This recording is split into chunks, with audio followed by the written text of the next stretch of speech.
It is a moving, dramatic story, woven over a base of true fact as verified by written record, and where legend or myth have existed so long here that they have become to be accepted as fact. Those legends or myths are indicated in this presentation as far as they are identifiable.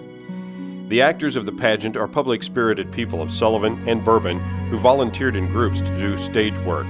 Most stage props, costumes, makeup, lighting, effect have been supplied by local people. All volunteered without pay because they wanted success for the Sullivan Centennial celebration. The proceeds will be used for the improvement of the Sullivan City Park in which the outdoor theater is located. If Sullivan is your hometown, you will recognize names and events as memory beckons. And if you're from far places, there will be a common bond with the story of your own town, because Sullivan is typical. It has salt-of-the-earth people, humility, and ambition, and Sullivan wears proudly its laurels as the hub of a vim and vigor community. The story goes back more than 100 years, in the day of Ferdinand de Soto, who sought gold for Spain in 1541. There probably was an Indian village at this spot. It remained much the same in 1673 when Louis Joliet and Father Marquette explored the upper Mississippi Valley. 38 years after the founding of the town of St. Genevieve, when La Salle took possession for King Louis XIV of France in 1682. There may have been a few Frenchmen here, for we were then a part of what was called Louisiana. But here, probably at this spot, there was an Indian village. A few hundred feet to the northeast, there was a buffalo wallow.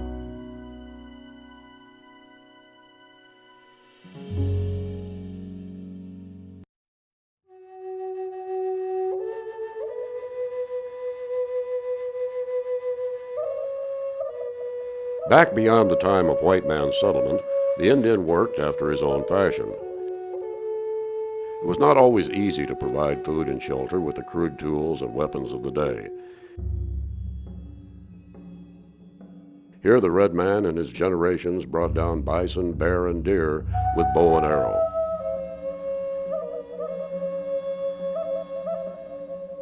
Here he retrieved from the water called the Merrimack, which means catfish, the delicacy for which the river is named. The red man's life was peaceful. He left marks of his way that are remembered these hundreds of years.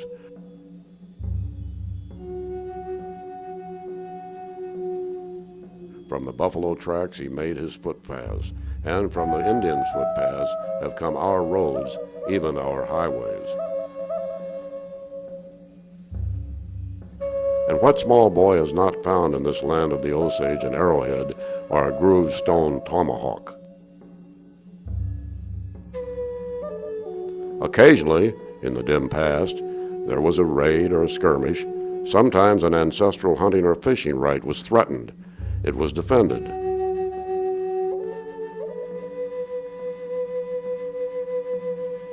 Primarily, however, the life of the Indian here was one of hunting, gathering wild nuts and fruits, or growing his food.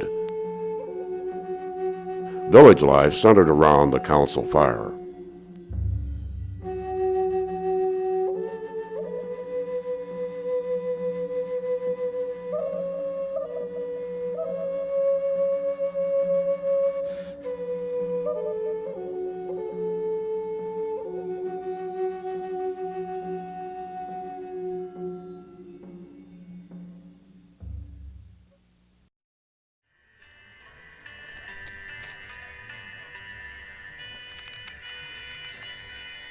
Three nations ruled the area called Louisiana during the early period of white colonization.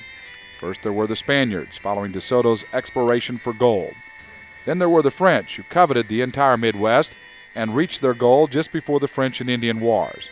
The English, who had colonized the upper Atlantic coast, had pushed west and had taken Kaskaskia and Cahokia just across the Mississippi from here.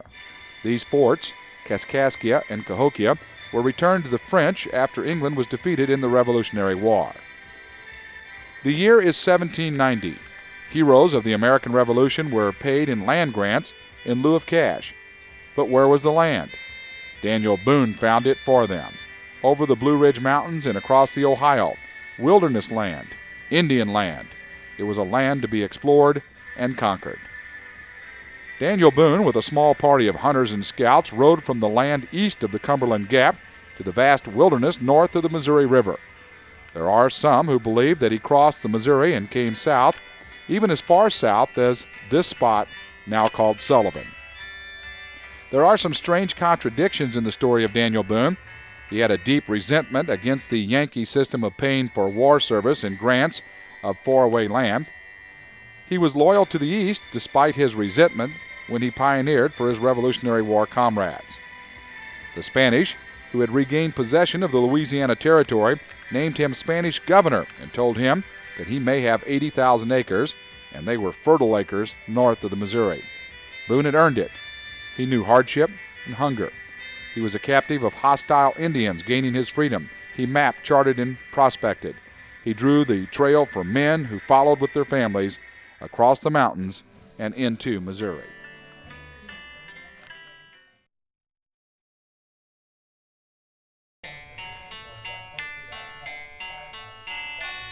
The wooded hills and the open prairies, the mighty flow of the River Merrimack, the springs, Clearwater creeks, the soil itself held a lure for men of daring and ambition. Daniel Boone's glowing description of the land and of the mineral deposits of iron, lead, and copper, so the story goes, had its impact upon those back east, in the Carolinas, Virginia, Kentucky, Tennessee, men who yearned for elbow room and wealth. Many families hit the trail for Missouri Territory in covered wagons, equipped for living on the trail. They brought cattle, oxen, poultry. Some brought heirloom possessions acquired during better days before the Revolution, and some of those heirlooms remain in the community today. Others who had a background not so happy, there were slaves, free Negroes, gamblers, yes, and dispossessed sons too. Each had some particular skill, and each sought a fresh start in unplowed fields. There were wagon makers, blacksmiths, millers, farmers, harness makers, woodmen who had a way with an axe or a frow and mallet. And the womenfolk? They were workers too, yearning for better than making do and willing to work for it. They could, and did, wield an axe, shoot straight, help with harvest, and they knew how to bile down into medicine the native roots, barks, and berries that they found growing on the Ozark slopes. They converted roots into dye, wool or flax into thread, put together a meal of poke greens, lamb's quarter, which is a weak, wild thistle, and fresh-killed squirrel. It was nourishing, and it was good. Those same women could split the wood for the stove and fireplace, and if need be, bury an only child. One of the women was Dorcas Sullivan. One of the men was Stephen Sullivan, her husband. They had known comfort in South Carolina, and in Kentucky they had fared well. But Stephen Sullivan was fired with ambition after a trip with Daniel Boone. He was young, he was strong, he made his decision. Stephen and Dorcas Sullivan left the security that was theirs to brave hardship, danger, and take a chance. Family records indicate that they arrived here about the year 1800 in a wagon, somewhat like the group we see here.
The government control of this area changed in a series of checkerboard moves until 1803, when Missouri Territory, as a part of Louisiana, then owned by France, was sold to the United States. The door opened then to a new way of life, a new colonization in the land of the Merrimack. After a few years, men and their families were coming from the east in a steady stream. West of the Mississippi was a byword. The lure here was mineral ore, and it was found in abundance. It brought the wealth that had been promised. In May of 1837, Stephen and Dorcas Sullivan bought some land. On November 4th, in the year 1837, another sale of land on the Merrimack was recorded as theirs in Crawford County. In 1840, Stephen Sullivan owned 5 slaves when wealth was measured by slaves. Other pioneers, too, have profited by shrewd and diligent use of the soil and its treasures. Place names sprang up, marking spots of activity. Some names are all but forgotten, and some are busy marketplaces today. In a cavern, in a canyon, excavate. Copper was mined in Copper Hollow near here. Saltpeter came from a cave named for the saltpeter deposit found there and used in gunpowder. That same cave and its adjoining cavities in the earth are called Merrimack Caverns today. Lead was a major source of income at Virginia mines. Iron Mill, now known as Moselle, near Travelers Repose, now called St. Clair, Morrilton, and Stanton, Franklin County. Production reached 500,000 pounds in a 5-week period, and iron was second in importance to lead. Mining methods were crude.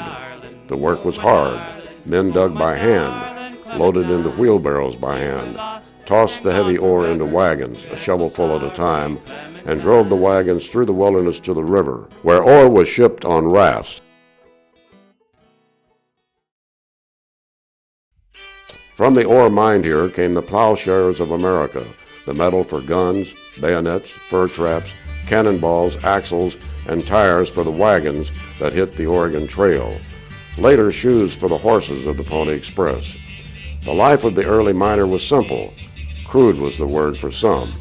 And though the work was steady and grim, the dollars that came were spent quickly by most of the earners. Crews worked night and day, not by pushing a button to move a machine, but by labor with pick and shovel. It was dig, toss, and haul.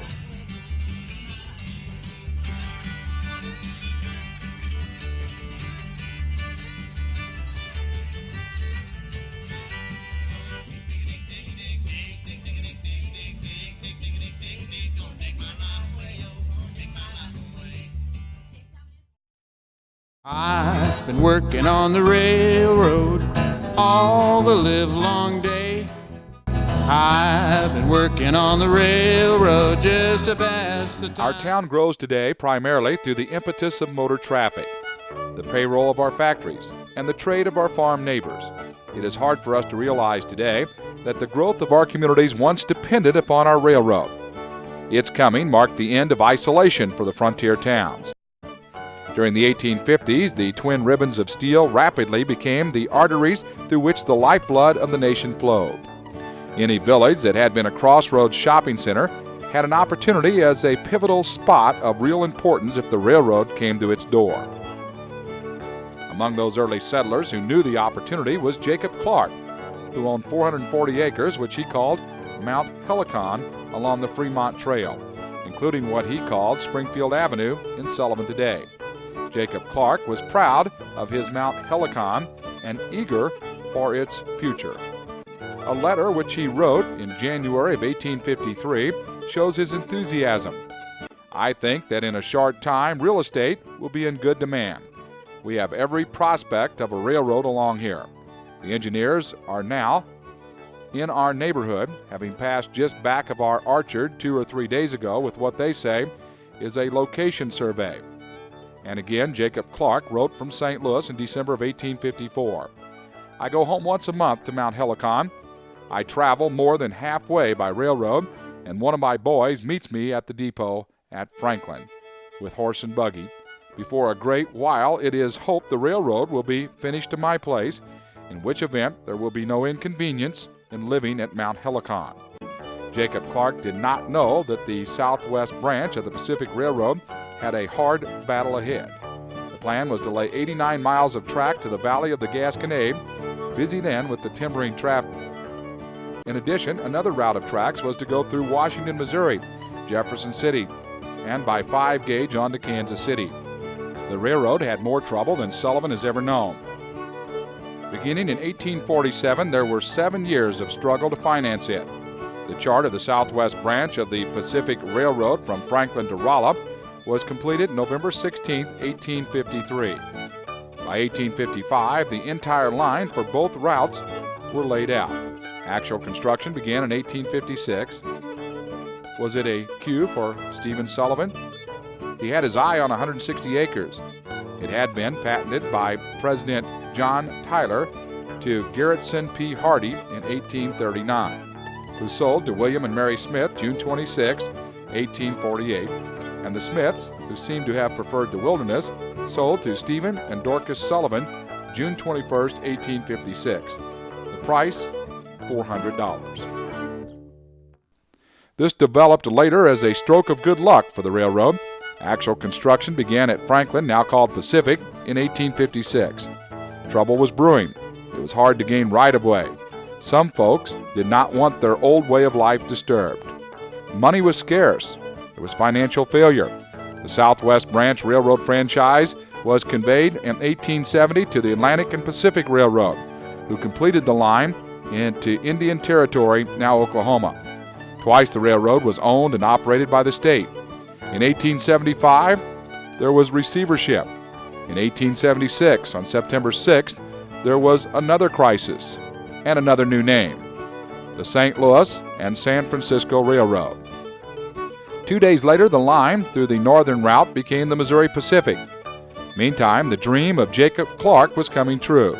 Destiny was taking shape over a battle for money and right-of-way. But there were few here who knew or understood the problem. It took 4 years, 1856 to 1860, to lay the track from Franklin to Rolla. Along the way, there was Mount Helicon, which was established as a post office July 25, 1856, exactly 100 years ago.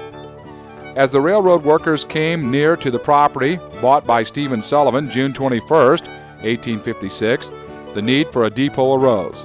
Sullivan donated the land for the right-of-way and a depot, then built the depot with the help of his slaves.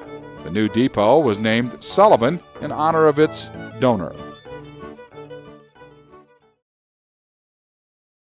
New faces appeared, a breed of men who worked hard and took their fun as they found it.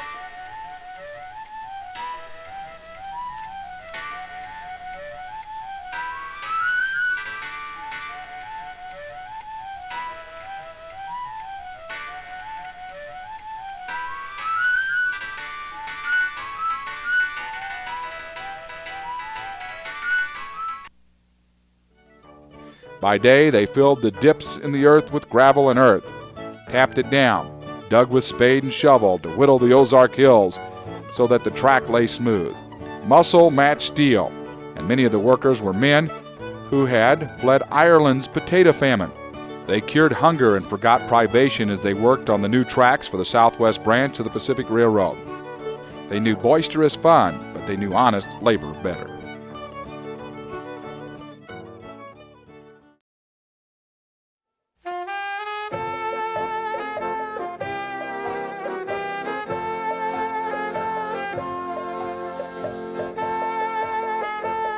It was Stephen Sullivan who laid out the area of Sullivan near the new depot.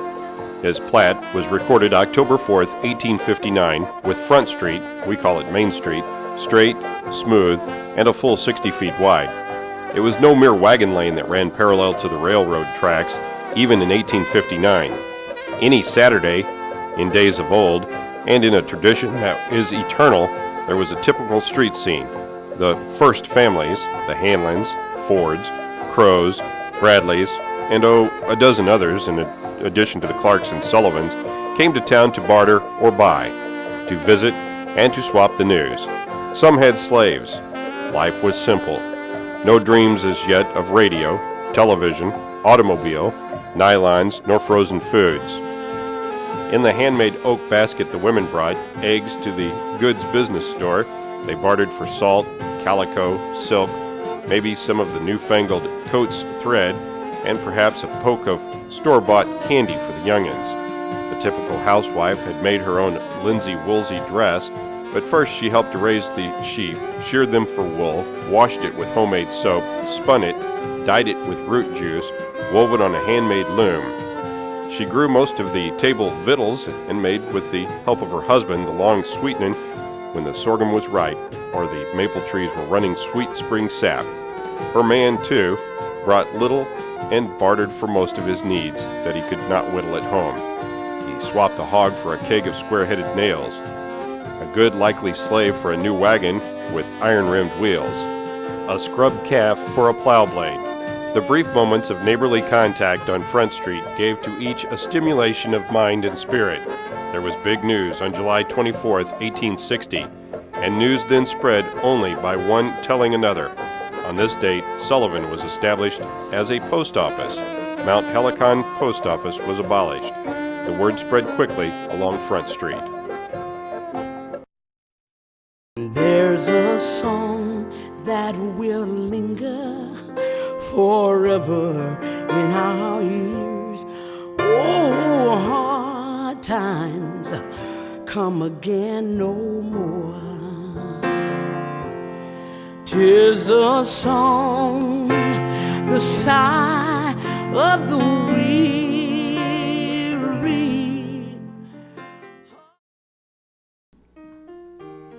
It was a long way back for Stephen Sullivan to the day he made the decision to come to Missouri.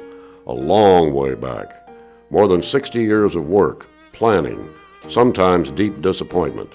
The early years had not been easy.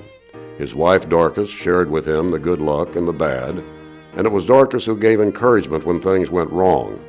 According to family legend, the first cabin they built in the wilderness was burned by the Indians. Winter was just ahead. Give up? Not a bit of it. Dorcas encouraged him to stay, to rebuild. They were partners, she doing the work of a woman while he cleared, planted, speculated, and sometimes fished from a boat which he carved from a cottonwood log. Steve was a man of hard muscle and firm conviction. The years brought wealth, and his firmness held authority as he grew older. He held to his own ideas, and nothing swerved him, not even the worry or caution of his wife Dorcas.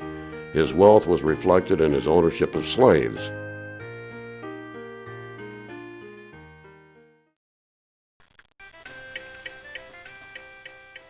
His sympathies, all during the Civil War, were with the South.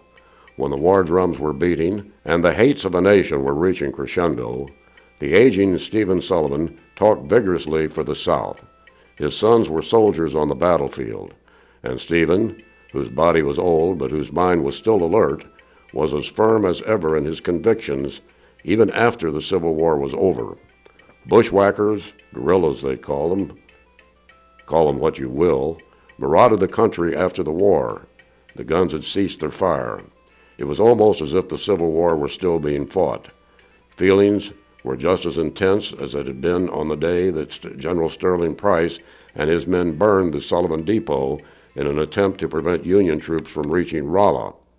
And how did all of this affect Stephen Sullivan, now more than 80 years old? Well, the story goes that he hid gunpowder and a corn shock for his friends one morning. The date was March 6, 1867.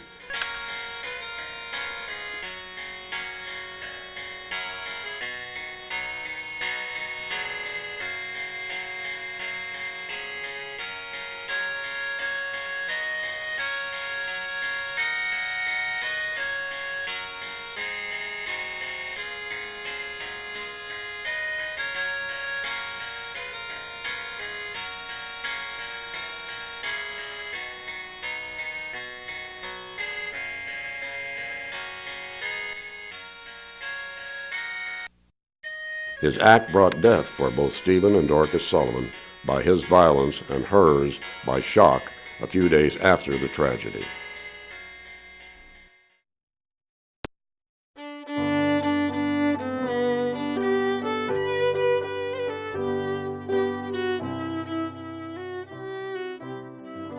The gray granite marker on East Washington Street, erected in memory of Stephen and Dorcas Sullivan, is only a symbol.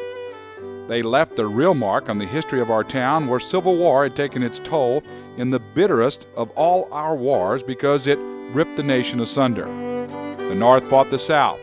Here in Missouri, the conflict was more personal. This was border territory. Some of the citizens swung their strength to the side of the North, some to the South. Even in some families, there was a difference of opinion and a wide chasm between loyalties. On the road near Union, Missouri, a farmer was shot down by former friends as he returned from the courthouse. At Lubering, down south in Franklin County, where some sympathies were Northern, another was called at night to his front porch by neighbors who shot him and rode away. At Moselle, there are homes which bear the marks of bullets in their door frames even today. At St. Clair, a Confederate soldier was hanged from an elm tree near Virginia Mines Road. Confederate neighbors cut him down and gave him a decent burial. Union sympathizers pulled the body from the grave, according to an eyewitness who still lives at St. Clair, 15 miles east of Sullivan. With the hatred continuing after the war was over, Dr. John D. Butter was killed by bushwhackers at the porch of his home here in Sullivan. During the war, neighbors fought neighbors, and sometimes brother fought brother. General Sterling Price and his men marched toward Springfield through this border territory, up through Richwoods, where he and his men moved in uninvited upon the Roussan family and made the home a barracks for a week, stripping the home of food, feed, and livestock. On toward Springfield, on to the Battle of Wilson's Creek, where General Nathaniel Lyon was killed. The war moved along, bringing hate, the living proof that such hate is futile. The war was crucible. Brothers are at peace now. Neighbors help one another. Those who gave or risked their lives in the war between the states are remembered as brothers, whether they wore the blue or the gray, in a nation that has grown stronger because of the crucible.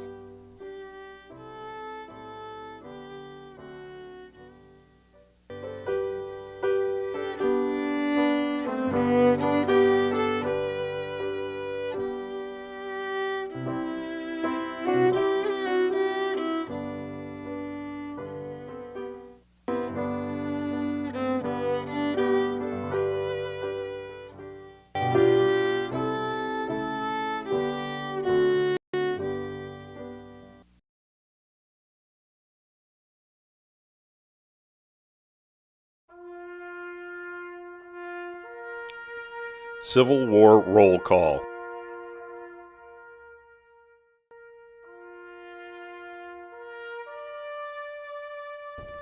Private Emory O. Alverson, Troop D, 11th Michigan Cavalry.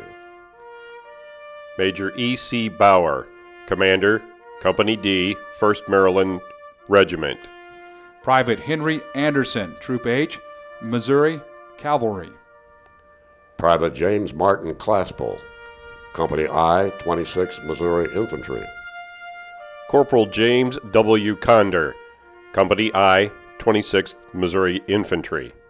John A. Blanton, Company K, 63rd Missouri Infantry. Private Daniel Boone Moss. Private Burl P. Rowland. Private Claiborne Sullivan. Private Stephen D. Sullivan. Private John Boster, Franklin County Home Guard. Private Marion F. Deffenbach, Company K, 63rd Missouri Infantry. Private John F. Allison, Company D, 24th Ohio Infantry. Private Jacob Ernie, Company I, 15th Missouri Infantry. Private Thomas Ferris, Company B, 48 Illinois Infantry. Sergeant Joseph Landing, Company K, 33rd Missouri Infantry. Lieutenant James Houston. Corporal Lewis Collins. Private John T. Graham, Company F, 26th Missouri Infantry. Private William D. Marsh, Troop G, 11th Missouri Cavalry. Private Christopher C. Rose, Company G, 12th Kansas Infantry. Private George N. Warfield, Company K, Missouri Militia. Corporal Samuel Spindler, Company E, 4th Missouri Infantry. Private William Varing, Company G, 12th Missouri Infantry. Corporal Jonathan Seitz, Company K, 63rd Missouri Militia. Private Benjamin F. Reeves, Troop I, 2nd Arkansas Cavalry. Corporal William Schaefer, Company I, 189th Ohio Infantry. Private John M. Woodruff. Private Amos Strasser, 1st Battalion, 157th Pennsylvania Infantry. Corporal Andrew J. Smith, Company K, 63rd Missouri Militia. Private Theodore Snyder.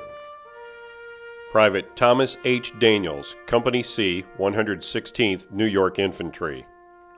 Private Henry W. Wall, Company K, Missouri Militia. Private William Frazier, Company I, 26th Missouri Infantry. Private Julius Domelt. Private Samuel King, 11th Missouri Cavalry. Sergeant John G. Halsey, Company G, 50th Missouri Infantry. Private Jesse Barnes Phillips. David Hamby, Company K, 63rd Missouri Infantry. Private Joseph A. Greenlee, Company K, 63rd Missouri Infantry. Private David Frank Miller, Company A, 1st Missouri Infantry. Private Philip Sappington, Company I, 29th Missouri Infantry.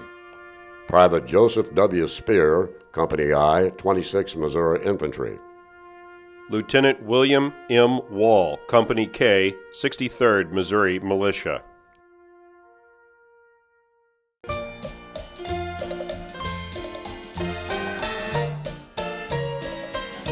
It was the job of civic leaders to help reconstruct the nation after the war.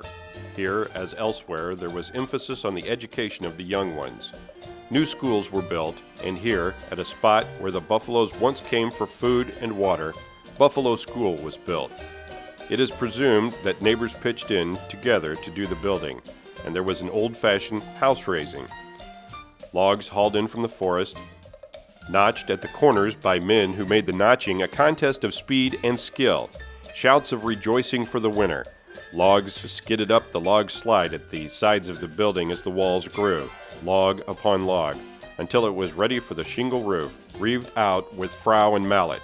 There was a special skill to reeving shingles, and there was a skill to selecting just the right oak for material, a good, sound tree that had grown on the east or north slope, sound grain, sound wood, women coming with baskets of fried chicken and fried apple pie, flaky biscuit and yellow meal, Johnny cake, the kind of food for men who need stamina. Up goes the building, in go the benches, made by splitting a huge oak trunk in two. In went the huge box stove with its appetite for cordwood, the chalkboards painted black, kerosene lamps with red string, and the oil to ward off violence. Slates bound with sweet-smelling cedar. The Buffalo School was ready. And the teachers? Oh, there was C.G. Hutton at first, followed by Professor Lay, Maud Drake, and Professor Benson. The term was 3 months, 6 months. Lulu, skip to my loo, Lulu, skip to my loo, skip to my loo, my darling. Little red wagon painted blue, little red wagon painted blue, little red wagon painted blue, skip to my loo, my darling. Lulu, skip to my loo, Lulu, skip to my loo, Lulu, skip to my loo, skip to my loo, my darling. I lost my partner, what'll I do? I lost my partner, what'll I do? I lost my partner, what'll I do? Skip to my loo, my darling. Lulu, skip to my loo, Lulu, skip to my loo, Lulu, skip to my loo, skip to my loo, my darling. I'll find another one, that's what I'll do. I'll find another one, that's what I'll do. I'll find another one, that's what I'll do. Skip to my loo, my darling. But all during the year, Buffalo School served also as a meeting house for the First Baptist congregation, whose members today depict history in the scenes that follow.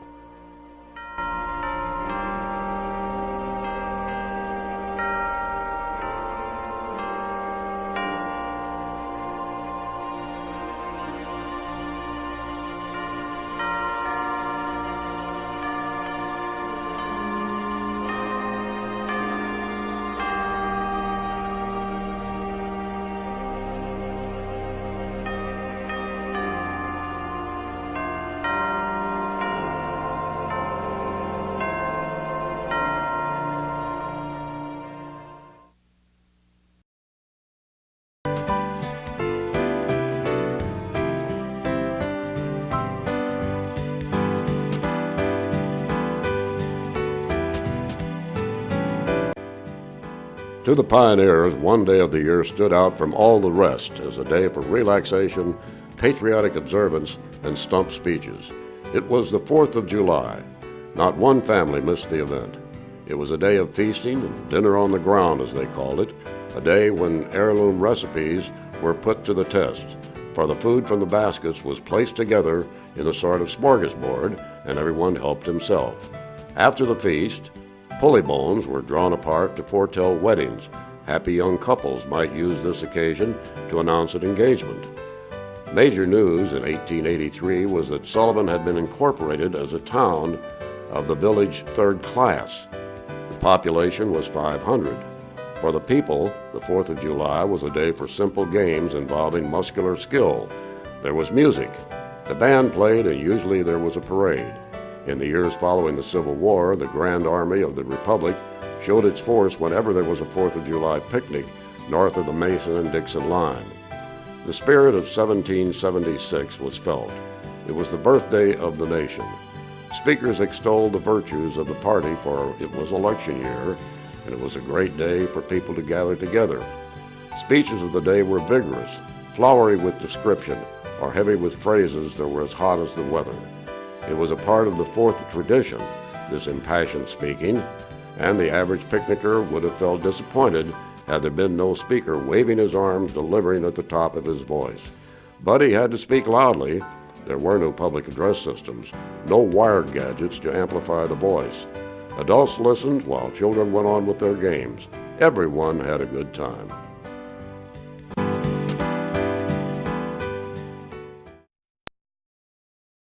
Sullivan went into the gay 90s with a period of expansion ahead, unaware that elsewhere in the nation it would be boom and bust. Now, let's take a quick look at Sullivan in 1890. Stovall's store had been here for 4 years, as were a flour and grain mill. A loom weaving business had just begun. A.C. Ellison and B.S. Hutton operated barber shops, and a major barbering project was the sale of leeches, which supposedly cured people with too much blood. Charles Borberg was postmaster, and a new 2-room, red brick schoolhouse had just been built, and over in the Harney Mansion there was a subscription school conducted by Professor and Mrs. Perkindale.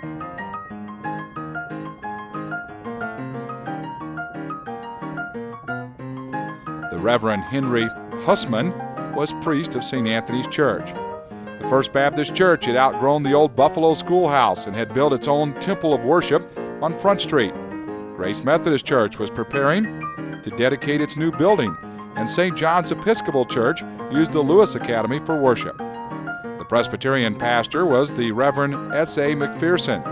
Dr. James Patrick Dunnigan was also a baseball player. The game he liked was out on the sandlot with the town's youngsters.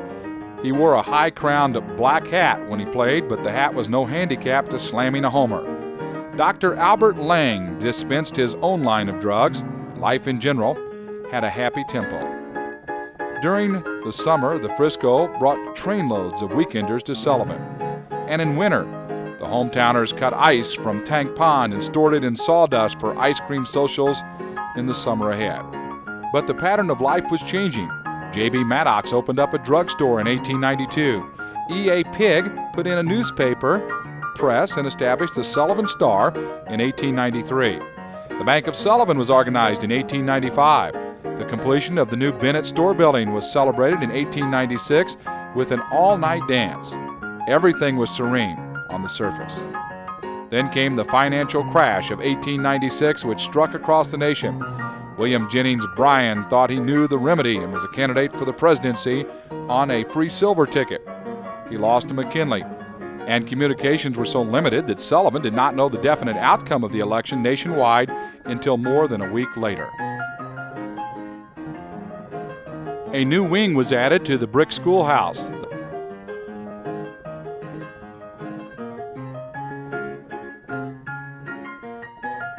The bank, the symbol of security for this area, had withstood the financial crisis, and there was no more than a ripple of concern by local people. Sawmills and stave mills were turning out ties and mine props by the thousands.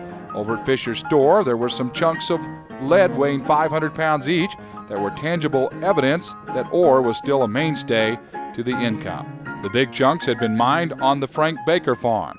Linsey Woolsey and homespun yarn were forgotten, why gay 90s fashions were so important that women not only bought dresses, but hats too. Mrs. Annie Nagel was making hats trimmed with ostrich plumes and cabbage roses and selling them at a neat profit. Store-bought blankets found a ready market and were made in a factory right here in Sullivan. The new way fused with the old. Farm wagons with iron-rimmed wheels made room for the bicycle built for two. And the busiest gathering place in town were the blacksmith shops, Harmon's, Blanton's, Maddox, and Ellison's.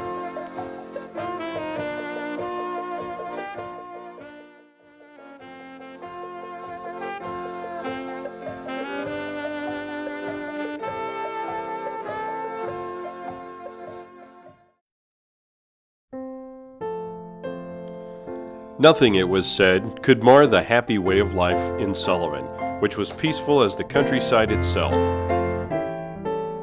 Sullivan had kept pace with the times. There were 40 subscribers to the new telephone service in 1904. Mary Pickford, Douglas Fairbanks, Charlie Chaplin, and Max Sinnett's beauties were favorites at the new Movie Palace, which opened in 1907 in a building on the site now occupied by Karp's department store. There were 2 banks after the opening of the People's Bank in 1904, and 6 classrooms at the school where Alasko Green was superintendent. Donuts were a dime a dozen at Gus Oakley's bakery. The tinkle of the player piano echoed down every residential street, and Henry Rethmeyer was selling them as easily as Henry Miller sold roses over at his florist shop. The mood was a happy one, but the good ship Lusitania had sunk, and from across the sea, over there, were rumblings of trouble. War it was, with Germany on one side and England, France, and Belgium on the other. Kaiser Wilhelm and General von Hindenburg were hated by the Allies, whom they sought to vanquish. For some 3 years the United States stayed out of it, and in Sullivan, the big headlines were the city's establishment of its own light and power plant in 1916 and the $2,000 burglary at the People's Bank. In 1917, when the intruders drilled through the ceiling and blew the safe. Serene, complacent, not for long. The United States joined the Allies in 1917. We, too, were at war. World War I. Sullivan was no slacker. For here there was a strong revival of the patriotic spirit. And Dolly Bell Schmidt and Clara Crow served as Red Cross nurses. Trains came and left, and an outstanding memory is that there was hospitality here for the boys whose train stopped at Sullivan on the way to St. Louis, New York, and over there to the battleground.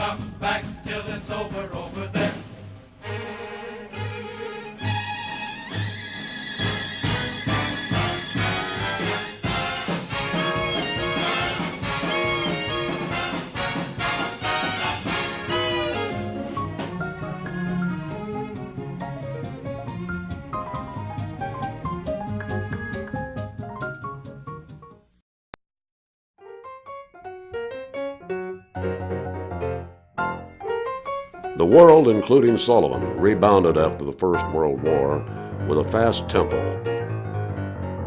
The Charleston dance was the craze. Local youngsters mimicked a pretty young redhead named Ginger Rogers, who took her first step in her climb to Hollywood fame by dancing the Charleston with Eddie Lowry at the Ambassador Theater in St. Louis. Women had their hair bobbed after a fashion set by Irene Castle. College boys thought they had to have a Stanley steamer or a Stutz Bearcat, a coonskin coat, or suffer a stigma at school. The new word, flapper, was coined to describe what we call a bobby socker. Across the nation, business was booming. Ticker tapes hit new highs. People were riding on a post-war cloud in the heady atmosphere of prosperity.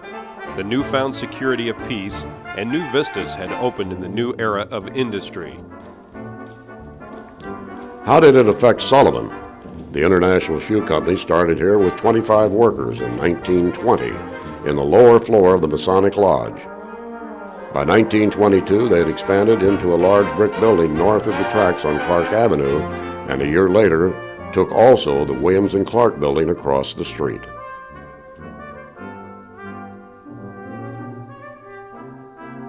With prosperity came the automobile, and Stephen Sullivan Jr., great-grandson of the first Stephen Sullivan, added auto service to his livery service in 1920. Yes, sir, Sullivan was keeping up with the times.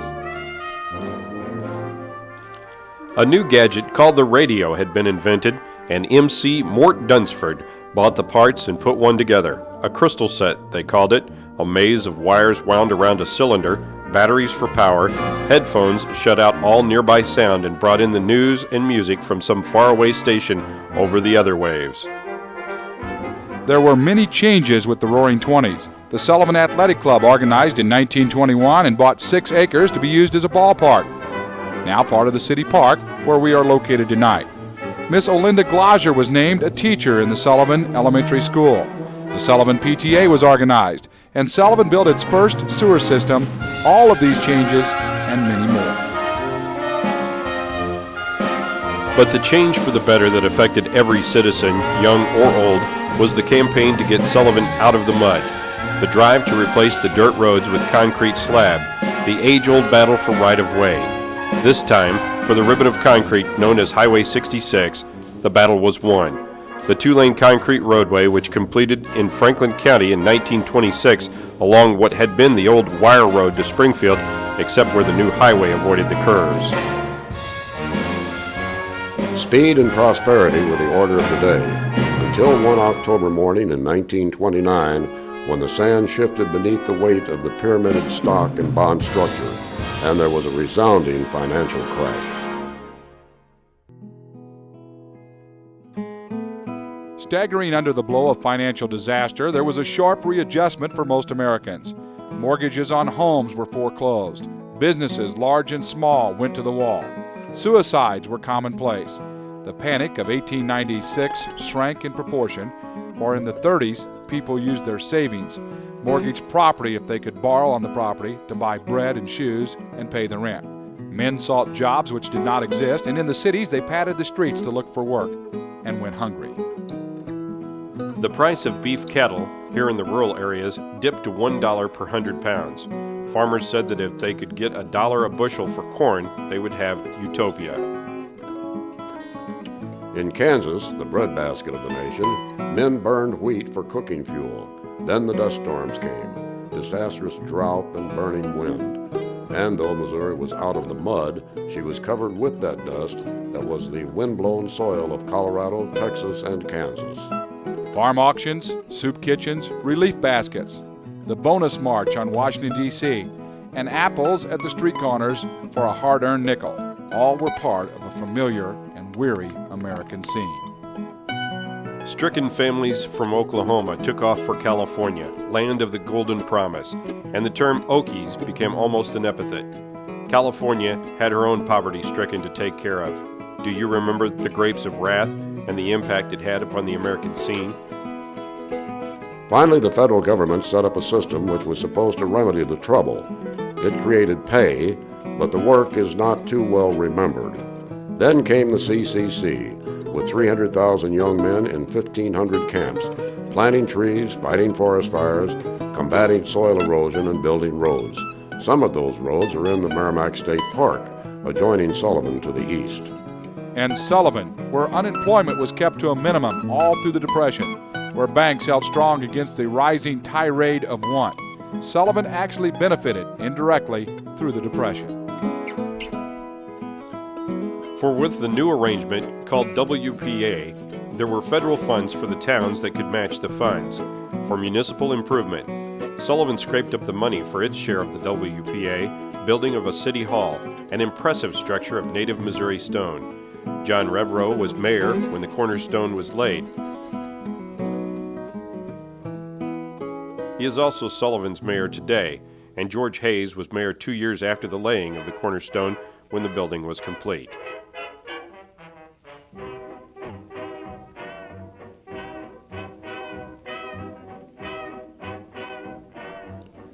We were lulled into an easy peace here in America in 1941, though there were radio and newspaper reports that a house painter named Hitler, best known so far for his venomous public speeches, a Charlie Chaplin mustache, and his avarice to control Northern Europe, was brewing war on a large scale in the land once ruled by Frederick the Great. How big would the war be? That was the question. There was a square-jawed Italian named Mussolini who had joined the Nazis' cause with Hitler, and like Hitler, seemed almost to hypnotize his audience when he spoke from the balcony of the palace on the public square. Over in Russia, there was an almost unknown leader called Joseph Stalin. He too swayed people with his persuading speeches and his promises of easy living in abundance for all the poor. To achieve this, each of the Nazi and communist nations was told it had to control the world. War guns were booming in the Polish corridor, but Japan was not even considered a threat to the American peace. Here in Sullivan, everyone was preparing for Christmas. The date was December 7th, 1941. It was Sunday. Church was out. Families had enjoyed dinner. At most of our churches that afternoon, there were rehearsals for Christmas pageants. The Rebeccas and the Order of Eastern Star had just had bake sales the day before to raise funds to buy ham and canned food for the Christmas baskets they would give away.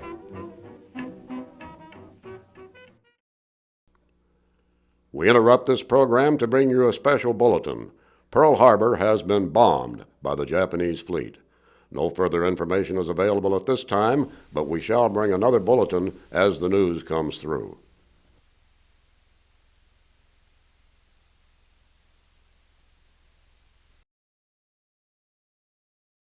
President Roosevelt declared war against Japan a few days after the bombing of Pearl Harbor, then clinched it with declaring war against Germany.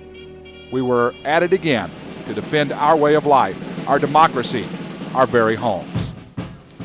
Into the fray went Sullivan youth. 28 gave their lives in World War II. Boys who had never gone beyond Boone or Stater Creeks were landed half a world away on the Pacific at Guam, Salerno, Midway Island. They knew the Battle of the Bulge and the European theater overseas, while Hitler was bombing St. Paul's Church in London.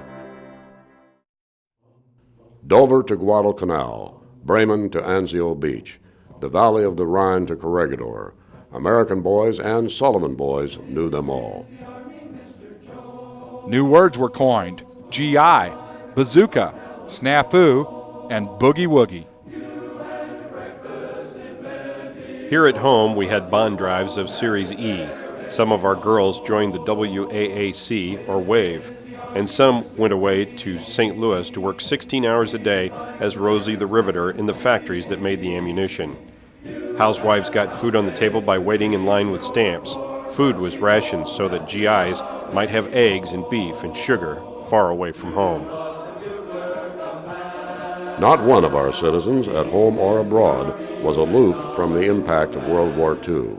Soldiers felt alone on the battlefield, but every citizen of the Allies was backing them up.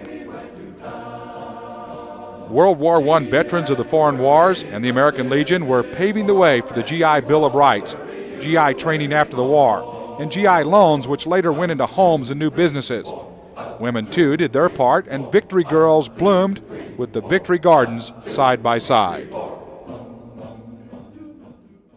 Hard to forget are the Death March of Bataan, the African conflict with General Rommel, the Fox, and the battles of the Bulge and Corregidor. We were discouraged, but little heed was paid to the rumor that a strange new weapon called an A-bomb was being made in the secrecy of the Oak Ridge. Victory came with the same swiftness as Pearl Harbor. On a hot August day in 1945, the bomb fell on Hiroshima and the Japanese gave up.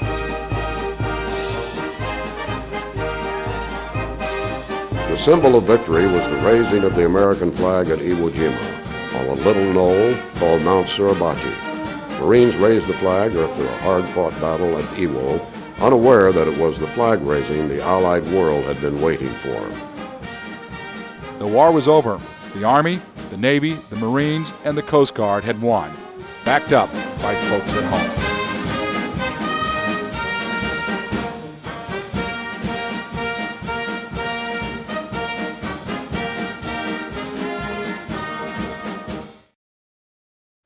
As we enter the second century of Sullivan's history, it is fitting that we look to our youth, who carry our hope and our destiny. They will pick up the thread of history and weave the story of the years to come.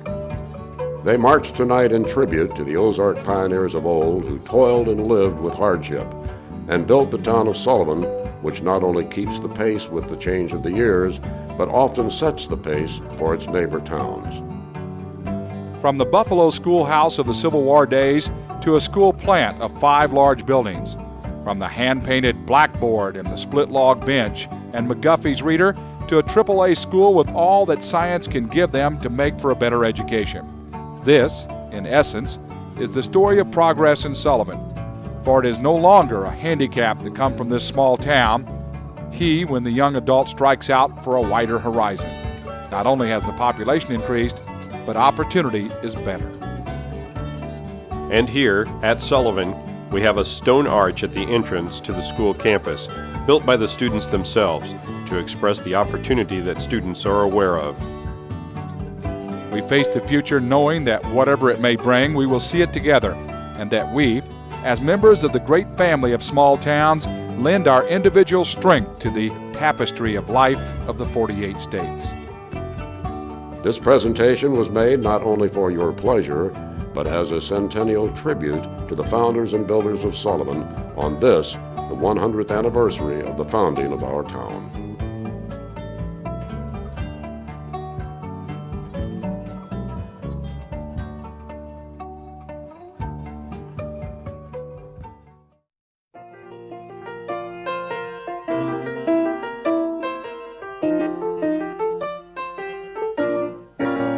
Down on the corner of the street where I was born, we used to meet and sing the old songs. We called them Dole songs, and we'd harmonize so clear, even though it was the beer that made the tears run. About the years gone by, and we'd go home and kiss the wife, hoping a kiss could change your life. That's how romance is. No second chances. Back in my hometown.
So very different now.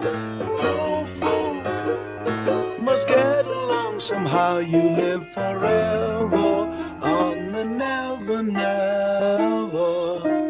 Back in my hometown.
Down on the corner of the street where I was born, we used to meet and sing the old songs. We called them Doe songs, and we'd harmonize so clear, even though it was the beer that made the tears run about the years gone by. And we'd go home and kiss the wife, hoping a kiss could change your life. That's how romance is, no second chances. Back in my hometown,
so very different now. Poor folk must get along somehow. You live forever on the never, never. Back in my hometown.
fading memory, a house built on 1,000 dreams. and you're always inside of me. You're like the roots in my tree, like water flowing endlessly, and you're always a part of me. 'Cause wherever I may roam, there is no place like home. Every street I walk alone, there is no place like home. Every minute on my own, there is no place like home. Just wherever I may roam, there is no place like home.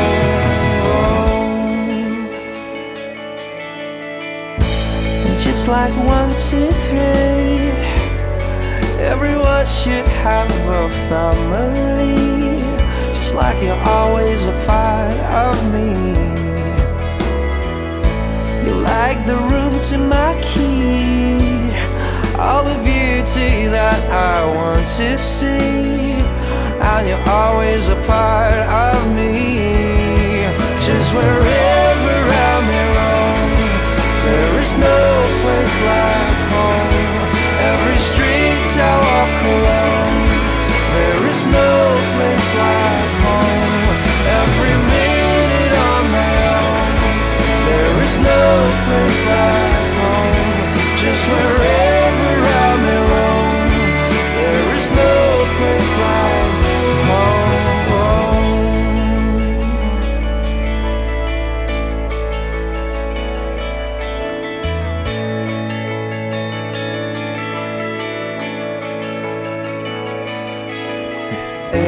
Every breath I take, love will bring you close to me in my sleep.